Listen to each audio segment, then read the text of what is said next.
মেয়েদের ব্লেজার পরার বিধান কি? ইসরাত জাহান রুবাইয়া খন্দকার লিখেছেন, স্বামী তার স্ত্রীকে গালি দিলে কি পরিণতি হতে পারে। আনিশা ইসলাম আপনি লিখেছেন, নিজের পাপের কথা আল্লাহ তাআলার নিকট স্বীকার করে তওবা করলে সেটা মাফ করবেন, শাস্তি হয়। কেউ যদি প্রসাব করে সঠিকভাবে পবিত্র না হয় কিন্তু অজুর আগে পা কোমর ভালোভাবে ধুয়ে নেয়, পবিত্র হয়, তাহলে কি এটা তার পাপ হবে? নাজমুল হোসেন আপনি লিখেছেন, আমি ভারত থেকে বলছি, অপবিত্র অবস্থায় কি ওয়াজ শোনা যাবে? সফজল হোসেন এআইডি থেকে আপনি লিখেছেন, সহবাসের সময় শরীরে যে কাপড় থাকে সেটা পরে নামাজ হবে কিনা যদি সেখানে কোনো না। হক আপনি লিখেছেন, প্রসাবের ছিটা গায়ে লাগলেই শাস্তি হয় না, তা থেকে পবিত্রতা অর্জন করে আল্লাহর ইবাদত করলে শাস্তি হয়। কেউ যদি প্রসাব করে সঠিকভাবে পবিত্র না হয় কিন্তু অজুর আগে পা কোমর ভালোভাবে ধুয়ে নেয়, পবিত্র হয়, তাহলে কি এটা তার পাপ হবে? কি ধরনের পাপ হবে? পেশাব করে ভালো করে পবিত্রতা অর্জন করাটা আবশ্যক। যদি পেশাব শরীরে কোনো জায়গা লাগে তাহলে সেক্ষেত্রে ধুয়ে ফেলবে, কিন্তু যাতে না লাগে সেভাবে পেশাব করা উচিত। কারণ পেশাবের কারণে বেশিরভাগ কবর আযাব হয়ে থাকে। নবী করিম সাল্লাল্লাহু আলাইহি ওয়াসাল্লামের জন্য পেশাব থেকে আমাদেরকে বেঁচে থাকতে বলেছেন। অনেকের নাজমুল হোসেন আপনি লিখেছেন, আমি ভারত থেকে বলছি, অপবিত্র অবস্থায় কি ওয়াজ শোনা যাবে? যাবে, কোনো অসুবিধা নেই। এমডি কামরুজ্জামান রনি লিখেছেন, মেয়েরা কি রাতে চুল ছেড়ে দিয়ে ঘুমাতে পারবে? কোনো। আর তানজিন আপনি লিখেছেন, বাথরুমের বাইরে বিসমিল্লাহ বলে বাথরুমে ওযু করলে কি ওযু হবে? কোনো অসুবিধা নেই। আনিশা ইসলাম আপনি লিখেছেন, নিজের পাপের কথা আল্লাহ তাআলার নিকট স্বীকার করে তওবা করলে সেটা মাফ করবেন কি? অবশ্যই। আল্লাহর কাছে তো পাপের কথা স্বীকার করেই তওবা করতে হবে। আল্লাহর কাছে নিজের দোষটা স্বীকার করতে হবে, মানুষের কাছে নয়। মানুষের কাছে প্রকাশ করা যাবে না, আল্লাহর কাছে বলতে হবে, আল্লাহ আমি অমুক পাপ করেছি, অন্যায় করেছি, এবং সেজন্য প্রায়শ্চিত্ত করতে হবে, অনুতপ্ত হতে হবে, লজ্জিত হতে হবে, নিজেকে ভৎসনা করতে হবে, ভবিষ্যতে সে পাপ যেন আর না হয় সেজন্য দৃঢ় সংকল্প করতে হবে। এর মাধ্যমে আল্লাহ তাআলার কাছে আপনি ক্ষমা চাইবেন, ইস্তেগফার করবেন, এটাই নির্দেশ। সফজল হোসেন এআইডি থেকে আপনি লিখেছেন, সহবাসের সময় শরীরে যে কাপড় থাকে সেটা পরে নামাজ হবে কিনা যদি সেখানে কোনো নাপাক না লাগে, ওইটা পরে নামাজ হবে। যদি আপনি এটাকে আলতোভাবে এমনভাবে রাখেন যে সেখানে কোনো নাপাক লাগলো না, তাতে কোনো অসুবিধা নেই, নামাজ হয়ে যাবে। বাইজিদুর রহমান আপনি লিখেছেন, নামাজ পড়ার সময় কারোর সামনে দিয়ে গেলে কি গুনাহ হবে? অবশ্যই গুনাহ হবে। নবী করিম সাল্লাল্লাহু আলাইহি ওয়াসাল্লাম বলেছেন, কারোর সামনে দিয়ে কেউ নামাজ পড়ছে, তার সামনে এক পাশ থেকে আরেক পাশ যদি যান ক্রস করেন, এটার পাপের বোঝাটা কত বড় হবে এটা যদি কেউ জানতো, তাহলে 40 পর্যন্ত সে দাঁড়িয়ে থাকতো, 40 দিন বা 40 বছর পর্যন্ত সে দাঁড়িয়ে থাকতো। সুমাইয়া আখতার আপনি লিখেছেন, মহিলাদের জন্য রান্না করা কি জরুরি? না করলে কি গুনাহ হবে না? গুনাহ হবে।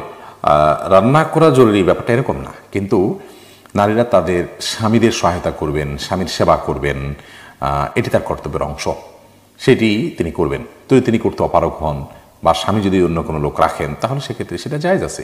মহিলাকেই রান্না করতে হবে, তার স্ত্রীকেই রান্না করতে হবে, এটা সেরকম না। কিন্তু তার যদি সামর্থ্য থাকে সেক্ষেত্রে তিনি অবশ্যই স্বামীর সেবার অংশ হিসাবে, বাসার ভেতরের সাইড কন্ট্রোল করা তার দায়িত্ব, সে অংশ হিসাবে তিনি রান্না করবেন। তিনি অপারগ হলে অথবা স্বামীর সামর্থ্যবান হওয়ার কারণে কোনো লোক দিয়ে রান্না করালে সেটাও জায়েজ আছে। মেয়েদের ব্লেজার পরার বিধান কি? ইসরাত জাহান নাজি আপনি লিখেছেন, দেখুন, মেয়েরা যে কোনো পোশাক পরতে পারে, সেটা যে কোনো অমুসলিমের পোশাকের সাথে সাদৃশ্যপূর্ণ না হয়, সেটা যদি আপনার পরপুরুষের সামনে আপনার অন্যের দৃষ্টি আকৃষ্ট করে করতে পারে, এরকম পোশাক যদি না হয়, তিনি তার নিজস্ব জায়গা বাসা বাড়িতে যে কোনো পোশাক পরিধান করতে পারেন।